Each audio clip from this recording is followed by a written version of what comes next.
bạn chỉ biết số conต่อគ្នាចឹងនៅវីដេអូនេះលោកគ្រូនឹងណែនាំបញ្ជាក់បន្ថែមអំពីលំហាត់ដែលកូនត្រូវធ្វើអញ្ចឹងមានន័យថាលំហាត់នេះគឺកូនត្រូវតែយកសៀវភៅណាមួយដែលកូនស្រឡាញ់ហើយបន្តមកទៀតកូនបំលែងសៀវភៅហ្នឹងទៅជាវីដេអូ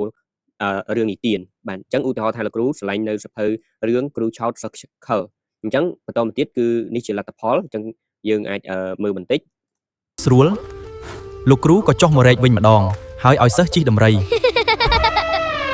អាភ្លូញបានបដំរីរហូតដល់វត្តដោយមិនព្រមឈប់ចាំគ្រូឡើយ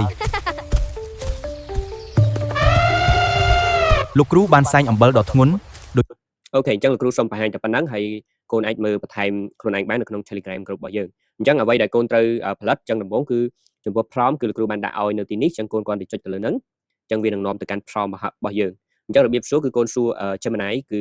ឬក៏យកកូនអាចសួរទៅកាន់ AI ណាផ្សេងទៀតក៏បានដែរតែឥឡូវនៅក្នុងវីដេអូនេះលោកគ្រូសូមធ្វើការបង្ហាញដោយប្រើប្រាស់ Gemini អញ្ចឹងកូនសួរលើកទី1បាទអញ្ចឹងយើង copy កន្លែងត្រឹមអ្នកនេះរហូតមកដល់ក្រោមត្រឹមនេះបាទហើយបន្តទៀតគឺកូនធ្វើការបើកនៅកម្មវិធី Gemini របស់យើងមកបាទអញ្ចឹងលោកគ្រូសូមធ្វើការបើកនៅទំព័រថ្មីហើយបន្តទៀតយើងចូលកន្លែង tray 9នេះយើងយក Gemini បន្តទៀតកូនគាត់តែ paste នៅ prompt នេះបញ្ចូលបាទជាការស្រេចអញ្ចឹងអ្វីដែលកូនត្រូវសរសេរកូនចង់កែក៏បានដែរគឺកូនអាចដូរវាឧទាហរណ៍ថាយើងចង់បង្កើតពី15ឈុតឬក៏បង្កើត20ឈុតអញ្ចឹងអាស្រ័យទៅលើចំណង់ចំណូលចិត្តរបស់កូនបាទហើយចំពោះវីដេអូលោកគ្រូសូមយកវីដេអូម្ដង10នាទីនៅក្នុង Flow AI របស់យើងហើយកូនគាត់ទៅកែត្រង់នេះមកតើកូនជ្រើសរើសយកសាច់រឿងណាមួយអញ្ចឹងបើសាច់រឿងណាដែលកូនជ្រើសរើសសូមកូនសរសេរដាក់ចូលមកបាទអញ្ចឹងយើងមើលទៅតាមសៀវភៅរបស់យើងណាបាទអញ្ចឹងវាជាសៀវភៅចំណងជើងអីគេកូនសរសេរចំណងជើងរឿងហ្នឹងចូលមកបន្តទៀតយើងធ្វើការ upload នៅសៀវភៅរបស់យើងចូលអញ្ចឹងដើម្បីអាច upload បានយើងត្រូវតែ save សៀវភៅរបស់យើងនៅក្នុងtopic general នេះយើង save សៀវភៅរបស់យើងចុច mouse ស្ដាំមក save as មកអញ្ចឹងដោយសារតែលោកគ្រូបានធ្វើការ save សៀវភៅរួចហើយអញ្ចឹងគ្រាន់តែចុចចេញសញ្ញាបូកហើយធ្វើការ upload នៅ file នឹងយកតែម្ដងអញ្ចឹងមិនលោកគ្រូដាក់សៀវភៅនឹងនៅកន្លែង documents ហើយនេះគឺរឿងរបស់លោកគ្រូអញ្ចឹងយើងរងចាំវាបន្តិចរហូតដល់វាធ្វើការ upload នៅ completed អញ្ចឹងគឺកូនអាចធ្វើការ submit បានអញ្ចឹងអូខេចប់ហើយអញ្ចឹងយើងធ្វើការចុច submit យកតែម្ដងបាទអញ្ចឹងនេះគឺជាលទ្ធផលដែលពួកយើងបានធ្វើការ generate រួចហើយអញ្ចឹងវាចេញ scene ចំនួន15បែបនេះអញ្ចឹងអ្វីដែលកូនត្រូវសួរទៅកាន់ Gemini បន្តទៀតគឺយើងសួរលើកទី2នេះគឺតកតងជាមួយនឹងឲ្យវាបង្កើតតួអង្គរបស់យើងមកបាទអញ្ចឹងលោកគ្រូសូមធ្វើការ copy ដាក់បញ្ចូលបន្ថែមហើយសួរលើកទី2ហើយត្រង់នេះយើងអាចយក 3.5 ក៏បានបាទដើម្បីលោកគ្រូចង់ឲ្យលទ្ធផលចេញមកលឿនបាទប៉ុន្តែបើគុណចង់ឲ្យការងាររបស់យើងលក្ខណៈស្អាតអញ្ចឹងsorry អញ្ចឹងត្រង់នេះមិញលោកគ្រូភ្លេចប្រាប់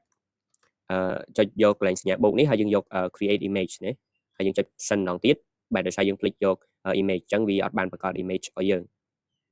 បាទអញ្ចឹងនេះគឺជារូបភាពតួអង្គរបស់យើងហើយយើងបង្កើតបែបនេះដើម្បីងាយស្រួលកុំឲ្យតួអង្គរបស់យើងនឹងដូររូបរាងឬក៏ដូរមុខមាត់បាទអញ្ចឹងយើងចុចកន្លែង download នេះមកបន្តទៀតគឺកូនត្រូវការចូលទៅកាន់ Flow AI របស់យើងកូនគាត់ទៅវាត្រង់នេះយើងគាត់ដាក់មក Flow AI បាទបន្ទាប់ពីចេញបែបហ្នឹងហើយគឺកូនកលេចមើលខាងក្រោមនេះគឺវាដាក់ថា Google Flow យើងคลิกលើវាមួយហើយបន្តទៀតយើងជ្រើសរើសយកកន្លែងត្រង់នេះណាគឺ New Project អញ្ចឹងវានឹងធ្វើការបង្កើតនៅ project ថ្មីហើយត្រង់នេះគឺយើងអាចកំណត់នៅឈ្មោះបានអញ្ចឹងគ្រូដាក់ថារឿងកខចុះបាទគ្រូ example ឲ្យប៉ុន្តែអ្វីជាក់ស្ដែងគឺកូនត្រូវដាក់តាមរឿងយើងរបស់ចំណងជើងរឿងរបស់យើងនេះអញ្ចឹងកន្លែងត្រង់នេះលោកគ្រូសូមធ្វើការចុចសញ្ញាបូកដើម្បីធ្វើការ upload នៅតួអង្គរបស់យើងអញ្ចឹងយើងចូលកន្លែងយក upload media ហើយមិញលោកគ្រូបានដាក់នៅក្នុង download យើងចុច double click ពីរដងមកអញ្ចឹងវានឹងធ្វើការ upload រូបចូលទៅកាន់ prompt របស់យើងហើយបាទអញ្ចឹងយើងរងចាំបន្តិចដើម្បីពេលដែលចេញចប់អញ្ចឹងយើងនឹងអាច add ទៅកាន់ prompt របស់យើងបានអញ្ចឹងនេះវាធ្វើការ upload ចប់ហើយយើងចូលទៅកន្លែង add to prompt បន្តទៀតកូនធ្វើការបង្កើតរូបរឿងម្ដងមួយ scene ម្ដងមួយ scene បាទពេលដែលយើងបង្កើតបាន15 scene ហើយគឺយើងធ្វើការ combine នៅវីដេអូទាំង15នេះបញ្ចូលគ្នាយើងអាចបង្កើតបានជារឿងមួយដល់ល្អមើលហើយជក់ចិត្តតែម្ដងអញ្ចឹងលោកគ្រូសូមចូលទៅកាន់កន្លែងដែលយើងសួរ Gemini ដំបូងបាទដែលឲ្យបង្កើតចំនួន15 scene ហ្នឹងបាទអញ្ចឹងលោកគ្រូសូមទាញដាក់ចិត្តគ្នាដើម្បីស្រួលអញ្ចឹងកូនគាត់នឹងធ្វើការ copy សាច់រឿងរបស់យើងមកបាទគឺ copy ត្រឹមហ្នឹងអានេះគឺឈុតទី1នេះ scene ទី1ហើយបន្តទៀតលោកគ្រូធ្វើការ control V ដាក់អក្សរនេះចូលបាទអញ្ចឹងអ្វីដែលកូនត្រូវកំណត់គឺយើងចុចទៅកន្លែង sharing ត្រង់នេះយើងចូល sharing នេះមកបាទកន្លែងរូបភាពនេះលោកគ្រូឲ្យវាបង្កើតម្ដងមួយបានហើយបើកូនប៉ុណ្ណេះគឺបើយើងអត់ចង់បញ្ជាក់វាបន្ថែមក៏បានដែរបាទបើយើងចុចយកខាងលើនេះមានន័យថាយើងត្រូវឆ្លើយប្រាប់វា yes ក៏ no បន្ថែមតែត្រង់នេះគ្រូអត់ទេគឺយក never តែម្ដងអញ្ចឹងឲ្យវាបង្កើត auto តែម្ដងមិនចាំយើងបញ្ជាក់ហើយនេះគឺ វីដេអូយើងជ្រើសយកផ្ដេកឬក៏បញ្ឈរអញ្ចឹងត្រង់លក្ខខណ្ឌនេះលោកគ្រូយកវីដេអូផ្ដេកហើយយើងបង្កើតម្ដងប៉ុន្មានវីដេអូយើងចង់ម្ដង1វីដេអូ2វីដេអូ3វីដេអូ4វីដេអូអញ្ចឹងទៅបាទអញ្ចឹងត្រង់ចំណុចនេះលោកគ្រូយកម្ដង2វីដេអូចុះហើយកន្លែងត្រង់នេះកូនយកកន្លែងមុខងារមួយនេះណាខាងលើគេនេះបាទបន្ទាប់ហើយយើងចុចយកកន្លែង save នេះមកបាទអញ្ចឹងវានឹងរួចជាការស្រេចហើយយើងចុចកន្លែង button submit នេះយកតែម្ដងបាទបន្ទាប់ពី Flow AI ធ្វើការ generate នៅវីដេអូខ្លីរយៈពេល10 second រួចហើយអញ្ចឹងកូនអាចធ្វើការចុចទៅលើវីដេអូមិញយើងបញ្ជាក់ឲ្យបង្កើតម្ដង2អញ្ចឹងយើងសាកមួយនេះសិន មានលោកសង្ឃមួយអង្គនិងកូនសិស្សខិលម្នាក់ឈ្មោះអាផ្លូញរស់នៅវត្តកំសត់មួយដោយមានដំរីមួយក្បាលដែរ បាទអញ្ចឹងបើយើងគិតថាវីដេអូនេះយើងពេញចិត្តហើយអញ្ចឹងយើងអាច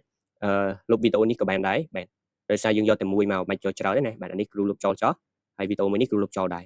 ហើយយើងអាចធ្វើការ rename នេះចុចលើត្រី3នេះយើងយកកន្លែងពាក្យ rename យើងដាក់ថា scene scene 1ហើយយើងចុចយកកន្លែង check បាទបន្តទៀតគឺកូនធ្វើការបង្កើតនៅ scene ទី2យើងចូលកន្លែងចំណាយរបស់យើងហើយយើង copy កន្លែង scene ទី2ត្រឹមនេះមកបាទ Control C ហើយបន្តទៀតទៅ Flow AI របស់យើងហើយត្រង់នេះយើងយក Control អក្សរ V ហើយបញ្ជាក់ផងដែរយើងចុចសញ្ញាបូកដើម្បីធ្វើការupload នៅរូបតួអង្គរបស់យើងនេះបញ្ចូលបាទយើងក៏ចុច add to prompt អញ្ចឹងវានឹងធ្វើការបញ្ចូលរូបតួអង្គរបស់យើងហើយបន្តទៀតយើងអាចកំណត់ត្រង់នេះតើយើងយកប្រមាណវីដេអូឬក៏យក2ដដែលអញ្ចឹងគឺយក2ដដែលចោះហើយយើងចុច save មួយហើយយើងចុច submit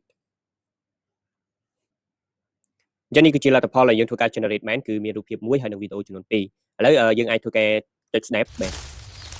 ថ្ងៃមួយលោកគ្រូចង់ទិញម្ហូបទុកទើបហៅអាផ្លូញជិះដំរីទៅផ្សារជាមួយគ្នាខ្នែ អូខេបើយើងគិតថាវីដេអូនេះពេញចិត្តហើយយើងអាចចុចទុកវាទៅហើយបើវីដេអូនេះយើងសាកស្ដាប់ខ្លួនឯងទៅបើយើងគិតថាអត់ល្អឬក៏ល្អជាងយើងធ្វើការសាកទុកទៅអញ្ចឹងឧទាហរណ៍លោកគ្រូពេញចិត្តនៅវីដេអូនេះអញ្ចឹងអាវីដេអូ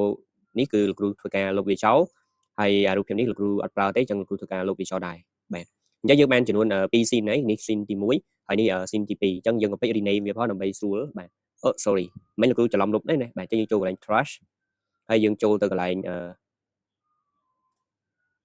បាទយើងបែកវាមកវិញអូខេអញ្ចឹងនេះវីដេអូនេះមកវិញអញ្ចឹង